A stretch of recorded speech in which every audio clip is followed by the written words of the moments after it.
You're listening to Inside Real Estate with Irv Tremblay on Newstalk 980. Irv, thanks for holding over the break. Much appreciated. Thanks, Dave.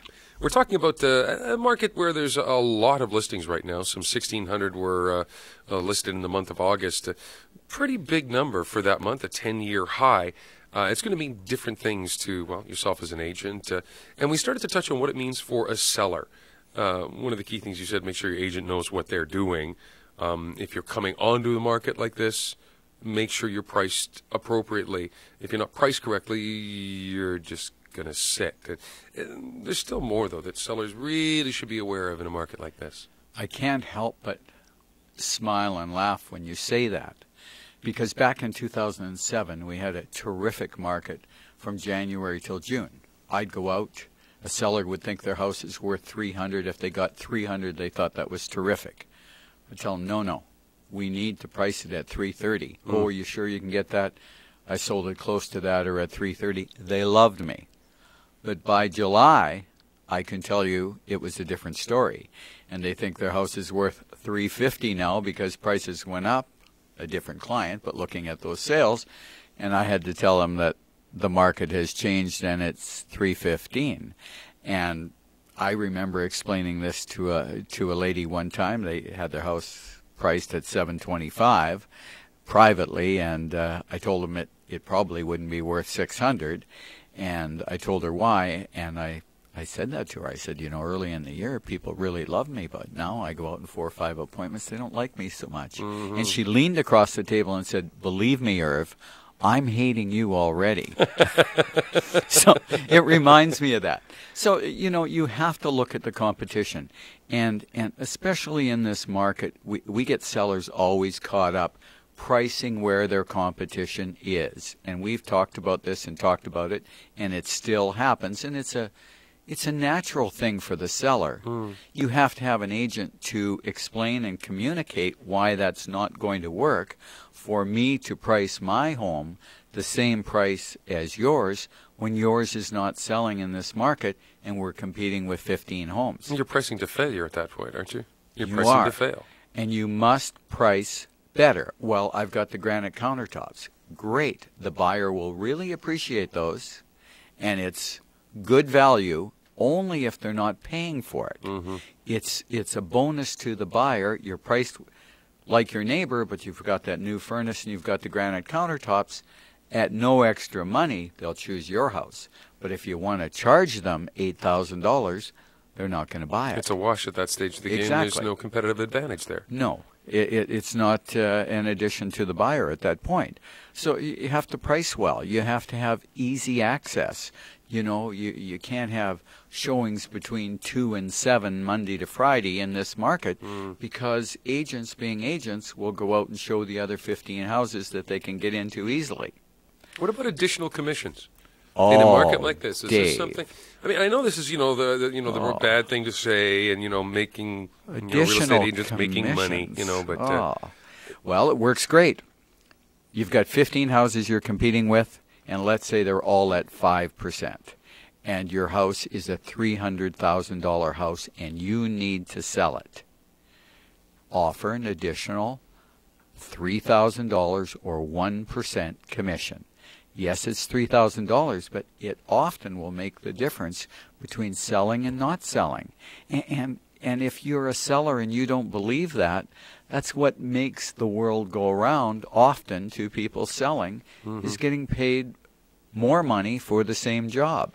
Is there an advantage in the sense that, let's say you have those 15 listings, all pretty much similar location-wise, dollar-wise, and comparable value, let's say that.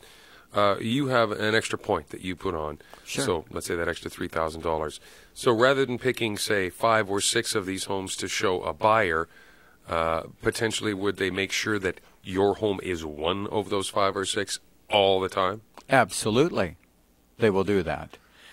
They're getting paid more money. Why not show it? Maybe my seller or my buyer will like it more, and I'll get paid more. So it absolutely helps. It doesn't matter what profession you're in. If you have the same job and you offer somebody more money, why wouldn't they, make an effort to do that job or sell that property. The other thing is, we talk about easy access. You can do many things to get your home sold over the competition. Better price, easy access, more commission. Make sure you have a sign on the property. Make sure you have a great virtual tour. Get inspections up front. Make sure your agent is posting the property condition disclosure statement on the internet for agents and buyers to see ahead of time. The gas line locate.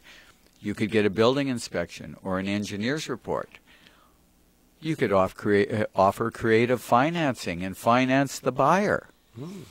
There's all kinds of things that you can do, and an experienced agent will guide you to do those things so you get your property sold. So there's a variety of things. So you need an experienced agent. And again, just for those new agents, I'm not talking about experience in years, because we can get an agent that's been 30 years in the business, doesn't have that expertise, and we can get somebody possibly 1 year in the business, might be well trained and know those things. And well supervised as well. I mean, and you've always said that, Sure. if you have a new agent, everyone has to be a new agent at some point. Sure. If they're well supervised and well trained, and they have some good backup there, then there's no reason not to consider that person. Absolutely. I just didn't want to get you in trouble with all the new agents out there. No, So, we don't. No, I get in enough trouble with the old agents. I don't want to get in trouble with the new agents. You mentioned the for sale by owner. This has got to have been a tough summer for a lot of for sale by owners. Well, it has been, and it's so interesting. They get free advice from everybody. They get free advice from websites that take their money to put them on a website, and they get paid whether the house sells or not. Now I'm getting calls from for sale by owners who have wasted the entire summer with this free advice and this great idea of selling on their own. They must sell. Some of them are relocated, and they're calling me now to try and sell their property at May prices. And it's a little bit like the agent, nobody, sometimes people don't have the highest opinion of lawyers or police or other people that help only when you really need them. So I kind of feel like that. Back in April or May, they didn't want to hire an agent and pay them money for their expertise, even though they're probably going to net them more money. Now that they've wasted the summer, they're in real trouble. They have to relocate, or they've got 2 mortgages because they bought another house, and they call you up and they want you to get April prices for them.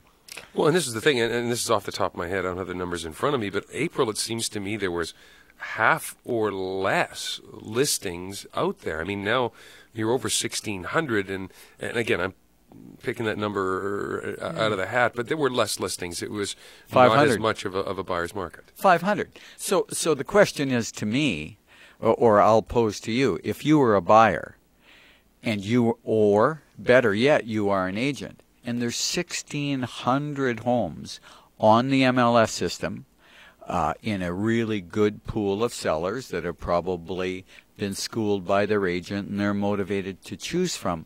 Why on earth would you go and look at private sellers, which in a lot of cases are more difficult to deal with? They don't know pricing, they don't know negotiation, and there is more liability.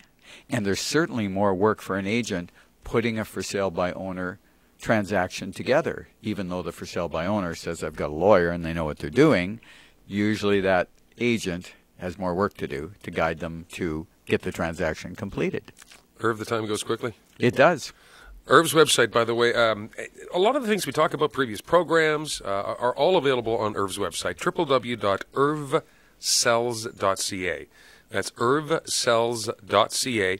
Or you can give Irv a call if you would like, 790-3753, 790-3753. You've been listening to Inside Real Estate with Irv Tremblay from Century 21. Thanks, Dave.